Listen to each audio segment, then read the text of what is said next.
ကတော့ပါကဲဒါကတော့သိန်း30နဲ့မင်္ဂလာဖြစ်တဲ့ကြောက်လေးပါ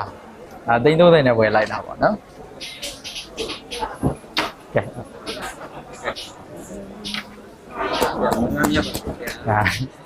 ကျေးဇူးတင်ပါတယ်နော်နောက်လည်းကြောက်ကောင်းတာလေးရှိရင်လည်းလာရောက်ပြီနော်ဟုတ်ကဲ့ဒါကြည့်လိုက်ပါ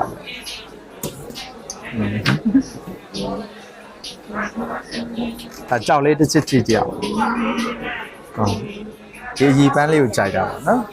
ကြောက်စီကြောက်သားလေးတော့မဆိုကြောက်စီကြောက်သားလေးတော့ကောင်းဒါလေးကတော့ကျွန်တော်တို့အဓိကတော့ဒီလက်ကောက်လေးခေါင်းပါပေါ့လက်ကောက်လေးခေါင်းပါလက်ကောက်ခေါင်းလို့ပို့ရရတယ်တော့ကျွန်တော်ပတိလုံးမှာပေါ့ကြောက်သားလေးကျဲတာဖြစ်တဲ့အတွက်ပတိနဲ့လက်ကောက်လိုင်းမရအောင်တခြားလိုင်းတွေတော့တိတ်တော့မရအောင်ဒူးကလည်းရှိတယ်ပေါ့ဗျာဒီဘက်မှာဒူးလည်းရှိတယ်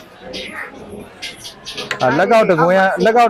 တော့ကောင်းကောင်းလေးတော့ရတာပေါ့ဒီအောက်ဘက်ကတော့တိတ်တော့မသေးကြအောင်ဘာကြောင့်မလဲဆိုတော့ဒီအောက်ဘက်ကနည်းနည်းလေးတော့အနာလေးတွေတော့များတယ်ပေါ့ဒီအကြီးပန်းလေးဒီအောက်ထဲထိဆင်းသွားရင်တော့ပိုကောင်းတာပေါ့ဗျာအဲ့တော့စဉ်းနိုင်ကြတော့ရှိမယ်လို့တော့ထင်ပါတယ်ကဲဒါလေးပါပဲကျေးဇူးအားပေးကြအားလုံးကျေးဇူးတင်ပါတယ်နောက်ကြောက်ကောင်းတာလေးရှိတယ်ဆိုရင်လာပြပေးပါနော်ရပါတယ်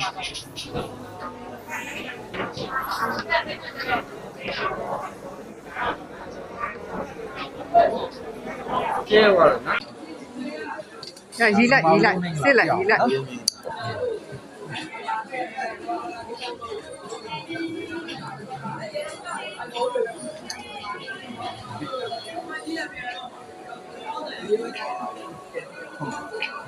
ကျဲကျေးဇူးပဲဆရာဟုတ်ပါဘူး